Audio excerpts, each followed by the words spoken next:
Good evening. Good evening. మీకు తెలుసా మీ అందరికి? ఎవరు? ఓ వేణు సారా? ఏం చేస్తాడు వేణు సారు? ఇంగ్లీష్ లో మాట్లాడతాడు. ఓకే, సో మీరందరూ నాకంటే బాగా ఇంగ్లీష్ లో మాట్లాడాలి, సరేనా? నేను ఒక 6 ప్రిన్సిపల్స్ చెప్తా. ఈ 6 ప్రిన్సిపల్స్ ని జీవితంలో వాడడానికి ట్రై చేయండి, ఫాలో అవడానికి ట్రై చేయండి. That's all. నేను కూడా మీ వయసులో ఉన్నప్పుడు ఫస్ట్ క్లాస్ లో తెలుసుకున్నా, కానీ వాడలే, ఇంప్లిమెంట్ చేయలే. దానివల్ల ఆల్మోస్ట్ 50 సంవత్సరాలు స్ట్రగుల్ అయ్యారు, 40 ఏళ్ళు స్ట్రగుల్ అయ్యారు. ఆ తర్వాత నాకు అర్థమైంది, ఓకే నేను స్ట్రగుల్ అవ్వడానికి కారణం ఏంటంటే నేను 1వ తరగతిలో 2వ తరగతిలో నేర్చుకున్న ప్రిన్సిపల్స్ వాడలేదు కాబట్టి అంతే. అర్థమైందా? అవి వాడడం మొదలెట్టిన తర్వాత I never had any struggle in my life. అందుకే మీకు ఈరోజు చెప్తున్నాను, just follow it. Okay, first principle. వింటున్నారా, నిద్రపోతున్నారా?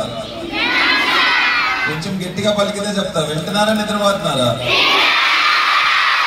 ఫెంటాస్టిక్. ఓకే, ఫస్ట్ వన్, చెప్పిన మాట వినడం నేర్చుకోండి. వింటారా మీ టీచర్ చెప్పినట్టు? మీరు అబద్ధాలు చెప్పమాకండి, వాళ్ళంతా ఇక్కడే ఉన్నారు.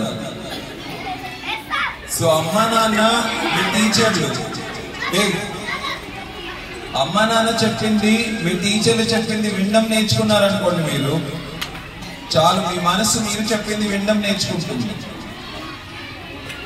ఇప్పట్లో అందరికీ ఉన్న సమస్య ఎవరితోనే? వాళ్ళ మనసుతోనే అన్నమాట. బికాస్ వాళ్ళ మనసు వాళ్ళు చెప్పింది వినట్లేదు కాబట్టి. ఎందుకు వినట్లేదు అంటే వాళ్ళు చెప్పింది వినడం లేదు కాబట్టి. సో ఫస్ట్ ప్రిన్సిపల్, లాస్ట్ లో నేను అడుగుతా 6 ప్రిన్సిపల్స్ చెప్పాలి మీరు. ఫస్ట్ వన్ ఏంటి? చెప్పిన మాట వినాలి. ఓకేనా? సెకండ్ వన్, నిజం మాట్లాడడం నేర్చుకోండి. ఏం చేయాలి? సెకండ్ వన్, నిజాలు ఎందుకు మాట్లాడరు మీరు? బికాస్ మీరు చేసిన తప్పుని తప్పించుకోవడానికి. తప్పు చేసినప్పుడు పర్వాలేదు, ఒప్పుకోండి.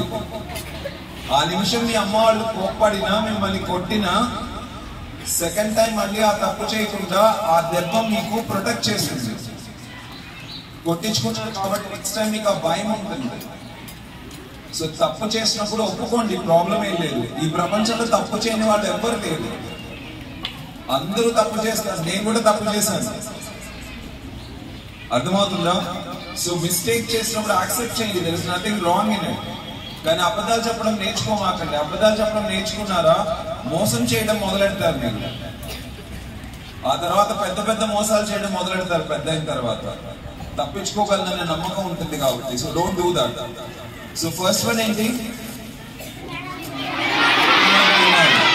సెకండ్ వన్ ఏంటి? నిజాలు మాట్లాడాలి. థర్డ్ వన్, నిజాయితీగా ఉంటుంది. నిజాయితీగా అంటే ఏంటంటే, మీరందరూ ఇక్కడికి ఎందుకు వచ్చారు?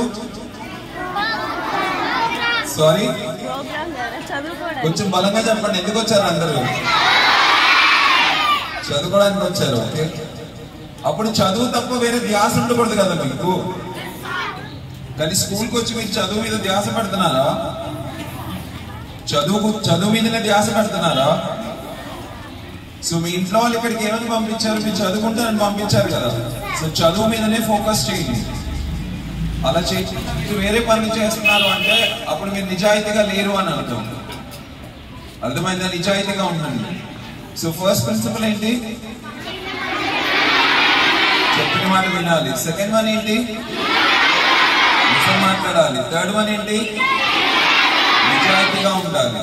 ఫోర్త్ వన్, మీ టీచర్లు హోంవర్క్ అనుకోండి, మీరేమని చెప్తారు? రేపటికల్లా హోంవర్క్ చేసుకున్నామనంటే ఎస్ మేడం అని అరుస్తారు కదా. అరుస్తారా? అరుస్తారా? చేసుకొని వస్తారా next day? Sure, very good. ఎప్పుడైనా ఒక ప్రామిస్ చేస్తే ఆ ప్రామిస్ నిలబెట్టుకోవడానికి ట్రై చేయండి, వదిలేయమాకండి ఆ ప్రామిస్ ని. సత్య హరిశ్చంద్రుడు స్టోరీ విన్నారా మీరు? సత్య హరిశ్చంద్రుడు. సో రేపు స్కూల్లో ఫస్ట్ మీ టీచర్ని అడగండి ఆ స్టోరీ చెప్పమని. అర్థమైందా? సో ఒక ప్రామిస్ చేసిన తర్వాత ప్రాణాన్ని వదులుకోవడానికైనా రెడీ కావాలి, కానీ ఆ ప్రామిస్ ని బ్రేక్ చేయకూడదు. Understand this. ఇచ్చిన మాటకి కట్టుబడి ఉండండి. 4 చెప్పా. ఫస్ట్ వన్ ఏంటి? చెప్పిన మాట వినాలి, నిజంగా మాట్లాడాలి, నిజాయితీగా ఉండాలి. ఓకేనా? ఇచ్చిన మాటకి కట్టుబడి ఉండాలి. You have to keep up your promises. Okay. 5th one, ప్రతి మనిషిలో మంచిని మాత్రమే చూడడం నేర్చుకోండి. మనలో చెడు ఉండదా? ఉండదా? అది ఎవరైనా చూస్తే మనకి నచ్చుతుందా? అవతల వాళ్ళకి మనలో చెడు నచ్చినప్పుడు, అవతల వాళ్ళు మనలో చెడు చూస్తే మనకి నచ్చదన్నప్పుడు మనం మాత్రం ఎందుకు అవతల వాళ్ళలో చెడు చూడాలి? అర్థమవుతుంది కదా నేను చెప్పేది? So looking to only positive qualities in others. ప్రతి ఒక్కరిలో మంచి గుణాలు మాత్రమే చూడండి. కాస్త కష్టంగా ఉంటుంది మంచిని చూడటం, కానీ ఎత్తకండి. బంగారు కోసం తవ్వేటప్పుడు బంగారం అంత తొందరగా దొరకదు కదా మనకి. గోల్డ్ అంత మట్టిని తీసేయాలి, కొన్ని వేల టన్నుల మట్టిని తీసేయాలి కొంచెం బంగారుని తీయడానికి. అయినా కూడా మన ఫోకస్ బంగారం మీద మాత్రమే ఉంటుంది. అలా ప్రతి మనిషిలో మంచి ఉంటుంది, ఎత్తకండి. అర్థమైందా? మంచిని మాత్రమే చూడాలి. 5th వన్ ఏంటి? మంచిని మాత్రమే చూడాలి. ఫస్ట్ వన్ ఏంటి? చెప్పిన మాట వినాలి. 2nd వన్ ఏంటి? నిజాయితీగా ఉండాలి. 3rd వన్ ఏంటి? 2nd వన్ ఏంటి? మరి నిజాలు మాట్లాడాలి, నిజాయితీగా ఉండాలి. 4th వన్ ఏంటి? ప్రామిసెస్ ని కీప్ అప్ చేయాలి, ఇచ్చిన మాట నిలబెట్టుకోవాలి. 5th వన్ ఏంటి?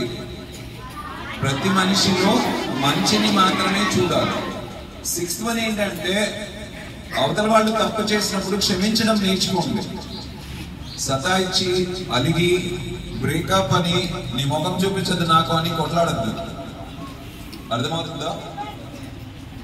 మనతో ఎవరు ఎంతసేపు ఉంటారో మనకి తెలియదు, ఎన్ని రోజులు ఉంటారో మనకి తెలియదు. ఫైన్. సో ఉన్నన్ని రోజులు సంతోషంగా గడపండి వాళ్ళతో. సో ఎవరైనా ఏదైనా మిస్టేక్ చేసినప్పుడు క్షమించడం నేర్చుకోండి. మీరు తప్పు చేసినప్పుడు అవతల వాళ్ళు క్షమించాలనుకుంటారు కదా మీరు. So the same thing is with you. See, మీ అందరికి రాముడి స్టోరీ తెలుసు కదా? ఓకే. రాముడు గొప్పవాడయ్యాడా కాదా? ఎందుకు అయ్యాడు? చెప్పిన మాట విన్నాడు కాబట్టి. రావణుడు గొప్పవాడు అవ్వలేదు కదా? ఏమయ్యాడు? రాక్షసుడు అయ్యాడు. ఎందుకంటే చెప్పిన మాట వినలేదు కాబట్టి. ఎంతమంది చెప్పారు రావణుడికి? సీతమ్మ చెప్పిందా? వాళ్ళ తమ్ముడు విభీషణుడు చెప్పాడా? ఓకే. కుంభకర్ణుడు చెప్పాడా తనకి కరెక్ట్ కాదన్నయ్య అని? వినలేదు కదా? జాంబవంతుడు చెప్పాడు, హనుమంతుడు చెప్పాడు, వాళ్ళ అత్తమామ చెప్పారు, మండోదరి చెప్పింది. అంతమంది చెప్పినా తను వినలేదు. లాస్ట్ కి తనతో పాటు తన వంశం మొత్తం నాశనం చేసుకుని పోయాడు. కానీ రాముడు ఏంటి? రాజ్యాన్ని వదిలేసేసి ఈవెన్ అడవికి వెళ్ళిపోమన్నా టక్కని విని వెళ్ళిపోయాడు అంతే. సో ఆ క్వాలిటీ ఒక్కటి మీలో ఉన్నింది అనుకోండి, then you can make wonders. Even Mahabharatam కూడా అదే చెప్తుంది మీకు. పాండవుల్ని తీసుకోండి, కౌరవుల్ని తీసుకోండి. పాండవులు చెప్పిన మాట విన్నారు, అందుకే అల్టిమేట్ గా గెలిచారు. మధ్యలో ప్రాబ్లమ్స్ వచ్చినాయి, కానీ కౌరవులు చెప్పిన మాట వినలేదు. సో మీరు చెప్పిన మాట ఎప్పుడైతే వినడం నేర్చుకుంటారో అప్పుడు ఆటోమేటిక్లీ మీ మనసు మీరు చెప్పింది వింటుంది. మీ మనసు మీరు చెప్పింది వినింది అనుకోండి, అప్పుడు మీ జీవితం హ్యాపీగా ఉంటుంది. సంతోషం లేని ప్రతి ఒక్కరు, ప్రశాంతత లేని ప్రతి ఒక్కరు ఎవరు అంటే వాళ్ళ మనసు వాళ్ళకి ఆపోజిట్ గా పనిచేసేవాళ్ళు. సో ఈ 6 ప్రిన్సిపల్స్ ని లైఫ్ లో వాడండి.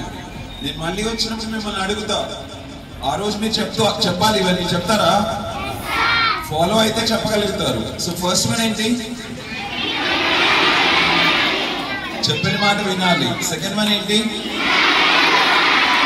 ఓకే, నా నిజాలే మాట్లాడాలి. 3rd వన్ ఏంటి? నిజాయితీగా ఉండాలి. 4th వన్ ఏంటి?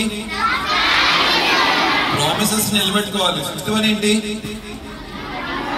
ప్రతి మనిషిలో మంచి చూడాలి. 6th వన్ ఏంటి? క్షమించే గుణాన్ని డెవలప్ చేసుకోండి. అర్థమైందా? నేను ఇప్పటికీ ఈ 1 year ఆల్మోస్ట్ ఒక 11 schools లో విజిట్ చేశాను. ఈ 11 schools లో we train this అన్నమాట. కానీ ఐఎమ్ సీరియస్లీ టెలింగ్ యూ, మీ స్కూల్లో టీచర్స్ వండర్ఫుల్ గా ఉన్నారు. కమిటెడ్ గా ఉన్నారు, రెస్పాన్సిబుల్ గా ఉన్నారు, నిజంగా ఏదో చేయాలనే తపనతో ఉన్నారు. చాలా మంది టీచర్స్ అదే యాటిట్యూడ్ తో ఉన్నారు. ఒకరు ఇద్దరు సబ్జెక్ట్ ని పూర్తిగా అర్థం చేసుకోలేకపోయినప్పుడు కూడా చాలా బాధపడుతున్నారు వాళ్ళు, నేను ఎందుకు డెవలప్ చేసుకోలేకపోతున్నాను. అండ్ ఇంకోటి ఏంటంటే నా టీం వాళ్ళందరూ చెప్పింది ఈ స్కూల్లో పిల్లలందరూ చాలా డిసిప్లైన్ గా ఉన్నారు. కరెస్పాండెంట్ సార్తో నేను మాట్లాడినప్పుడు కూడా సార్ చెప్పింది ఏంటంటే ఈ స్కూల్ ఒకే పిల్లర్ మీద రన్ అవుతుంది, దట్ ఈస్ డిసిప్లైన్ అని. అర్థమైందా? డిసిప్లైన్ అంటే ఏంటంటే ఒక్కసారి ఒక నిర్ణయం తీసుకున్న తర్వాత ఆ నిర్ణయానికి మనం కట్టుబడి ఉండాలి. మనకి కష్టం వచ్చినప్పుడు ఆ నిర్ణయాన్ని పక్కన పెడుతున్నాం అనుకోండి, దెన్ మనలో డిసిప్లైన్ లేదు. అర్థం చేసుకోవడానికి ట్రై చేయండి, ఓకేనా? సో ఆ ఒక్క పిల్లర్ చాలు. డిసిప్లైన్ గా ఉండడం అంటే ఏంటి అంటే ట్రైన్ ని ట్రాక్ మీద పెట్టడం. ఎక్కడికైనా వెళ్ళొచ్చు, మీరు ఏమైనా సాధించవచ్చు జీవితంలో. కానీ డిసిప్లైన్ వదిలేశారనుకోండి, ఒక్కసారి ఒక మాట తీసుకొని ఒక ప్రామిస్ కి కమిట్ అయిన తర్వాత దాన్ని వదిలేయమాత్రం. సో డిసిప్లైన్ వదిలేయడం అంటే ట్రైన్ ని పక్కకు తీసుకురావడం పట్టాల నుంచి. Okay, you have the best correspondent, you have the best headmaster and best teachers, and you have the fantastic atmosphere here. ఇంత స్పేషియస్ రూమ్స్, పక్కా బిల్డింగ్, ఎవ్రీ ఫెసిలిటీ ఉన్న స్కూల్స్ చాలా తక్కువ ఉంది. US is the best infrastructure school what have seen అన్నమాట ఇంతవరకు. అర్థమవుతుంది కదా? So you are in a best school under the best guidance. Only thing is put your effort. Okay, start working. ఎందుకంటే ఒకటే గుర్తుపెట్టుకోండి, ఇప్పుడు కష్టపడ్డారా తర్వాత లైఫ్ అంతా ఎంజాయ్ చేస్తారు. ఇప్పుడు మీరు కష్టపడి రేపు పొద్దున్నే కలెక్టర్ అయ్యారనుకోండి, లైఫ్ అంతా హ్యాపీగా ఉంటుంది, సమస్యలు ఏముండవు. కానీ ఇప్పుడు ఎంజాయ్ చేశారనుకోండి, టైం పాస్ చేశారనుకోండి, రేపు మంచి కెరియర్ ఉంటుంది, అప్పుడు మీరు చాలా స్ట్రగుల్ అవ్వాల్సి వస్తుంది. సో టీచర్లు చెప్పింది వినండి అండ్ వండర్ఫుల్ లైఫ్ ని క్రియేట్ చేసుకోండి. Fine, thank you so much, all the best, God bless you. Okay, thank you so much. Hello, నేను తప్పట్లు కొట్టించుకోవడానికి మాట్లాడలేదు, మీ అందరికీ తప్పట్లు కొట్టించడానికి మాట్లాడాలి. అర్థమైందా? రేపు మీరు వచ్చి నిలబడుకొని మాట్లాడుతుంటే అందరూ తప్పట్టు కొట్టాలి మీకు, అప్పుడు నా కడపలో వినపడుతుంది. I will happy on that. Fine, thank you so much, take care. Okay, thanks.